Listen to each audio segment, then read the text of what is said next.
Good afternoon. This is a news update on Dominion Television Ibadan. I am Osarenoma Saba. The federal, state and local governments may receive an additional 14.5 trillion naira in revenue following a new executive order signed by President Bola Tinubu directing that key oil and gas revenues be paid directly into the Federation account. The order mandates that royalty oil, tax oil, profit gas, and other proceeds under production and profit-sharing contracts be remitted straight to the Federation account.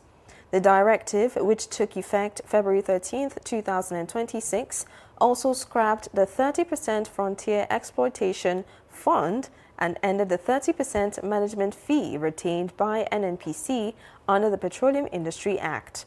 Implementation reportedly began in January, with the impact expected to reflect in allocations at the next Federation Account Allocation Committee meeting. Communities along the Kano-Gwazo-Dayi Road have commended the federal government and the Deputy President of the Senate, Barau Jibrin, for facilitating the resumption of construction on the long-abandoned project. The road project, which was stalled for over 3 years, recently secured a 19 billion naira approval from the federal government. Barau said the approval followed his meeting in Abuja with the Deputy Managing Director of CGC Nigeria Limited, Mr. Liv Hyming, where issues delaying the project were resolved. A resident of Rimin Gado, Malam Lawan Bala, confirmed that contractors have returned to the site, describing the development as a major relief for communities along the corridor. A total of 117 repentant terrorists have completed the federal government's de-radicalization, rehabilitation, and reintegration program under Operation Safe Corridor in Borno State. The development was announced at the stakeholders meeting at the Nigerian Army Resource Center, Abuja. OPSC Coordinator Y. Ali said the beneficiaries underwent rehabilitation at Malam Sidi Camp with strengthened collaboration between federal and state authorities to ensure proper reception, monitoring and reintegration into communities. He noted that since its launch in 2016, the multi-agency initiative involving 17 ministries, departments and agencies has improved screening processes, ideological disengagement, psychosocial support, and interagency coordination. Ali added that the program has expanded to the northwest with a camp established in Zamfara and plans underway for a similar facility in Benue State. Reactions have trailed President Bola Tinubu's official signing of the Electoral Act 2026 amendment into law, with many questioning whether INEC will address the gaps identified in the new law and whether it will strengthen the legal framework through its own regulations. Taiwo Olarinwaju completes the report. President Bola Tinubu has officially signed the Electoral Act 2026 amendment into law, marking a significant step in Nigeria's electoral reform. The amendment introduces the electronic transmission of polling unit results of the INEC results viewing portal IREV, a key demand from civil society organizations and opposition groups. However, the law includes a provision for manual collation in areas with inadequate telecommunications infrastructure. The new law has sparked mixed reactions. While some view it as a progressive move, others argue that it falls short of ensuring full electoral transparency. Critics claim that it does not address key concerns, particularly regarding the integrity of the election process. Barrister Niyi Aborishade, a prominent member of the ADC, has expressed concerns that partial electronic transmission could open door to electoral malpractices. There is still room for electoral malpractices. For example, there is none that stop the people, the INEC people, the INEC official, to say, oh, my device is not working, I will need to do this manually. By doing it manually, election result can be falsified. I join other women in Nigeria in rejecting the partial transmission of electoral results. Well, that should not deter Nigeria from coming out.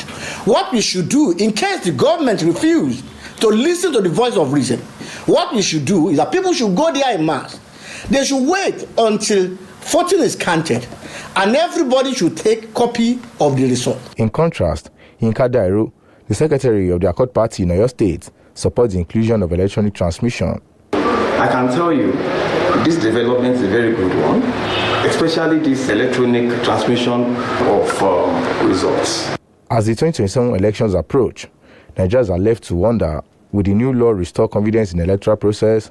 And with the controversies surrounding Electoral Act amendments, will more Nigerians be motivated to cast their votes in 2027? These are the critical questions that remain unanswered. Taiwo Olanrewaju, reporting for Dominion News. The Oyo State Police Command has arrested 2 suspects in connection with the suspected murder of a 62-year-old woman at Oriapata Oderemi area of Ido, Ibadan.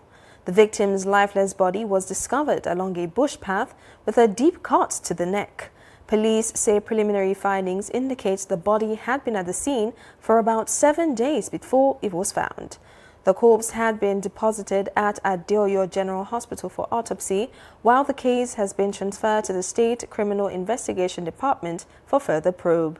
The incident initially sparked protests within the community, but calm was restored following intervention by security agencies and local authorities. Commissioner of Police Femi Haruna visited the community and assured residents that justice would be served. On the foreign scene, a Tunisian court has sentenced a lawmaker to 8 months in prison over social media posts mocking President Kais Saied following recent deadly floods. Ahmed Saidani was arrested earlier this month after he posted on social media about Saied's visit to flood-hit areas, calling him the Supreme Commander of Sanitation and Rainwater Drainage. A judicial official said he was jailed on charges of insulting others via communication networks. Saidani's lawyer, Hussein Eddin Ben Attia, said that his client was being prosecuted under a telecommunications law against harming others via social media, an offense punishable by up to 2 years in prison. British police have searched the former residence of Prince Andrew, younger brother of King Charles III, following his arrest over alleged misconduct in public office.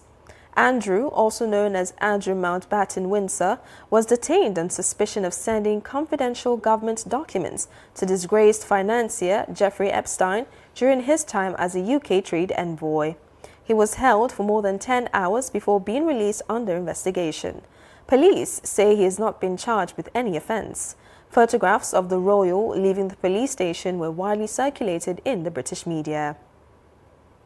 U.S. President Donald Trump has said the world will know within the next 10 days whether Washington reaches a deal with Iran or resorts to military action. Speaking at the first meeting of his Board of Peace in Washington, D.C., Trump said negotiations over Iran's nuclear program must produce a meaningful agreement, otherwise bad things would happen. The remarks come amid reports of progress in talks between U.S. and Iranian officials in Switzerland, even as the United States deploys additional military forces to the Middle East. Meanwhile, Iran has warned the United Nations Secretary General that U.S. bases in the region would be considered legitimate targets if used for military action against the Islamic Republic. Now talking sports, head coach of Hull City, Sergei Yakovich, has provided a positive injury update on Nigerian defender Shemi Ajayi. Ajayi sustained an injury during Nigeria's third-place match against Egypt national football team at the 2025 Africa Cup of Nations and has since missed Hull City's last 6 matches. Yakirovich confirmed that the 32-year-old centre-back will resume group training next week. Ajayi joined Hull City on a free transfer last summer after leaving West Bromwich Albion.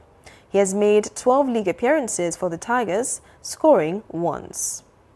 You can visit our website on www.dominion.org.ng to watch us live and interact with us. You can also follow us across our social media platforms: Facebook, Instagram, TikTok, YouTube, and LinkedIn at Dominion Broadcast, and on X at Dominion Cast. And that ends the news update on Dominion Television. I am Osarenoma Saba. Thank you for watching.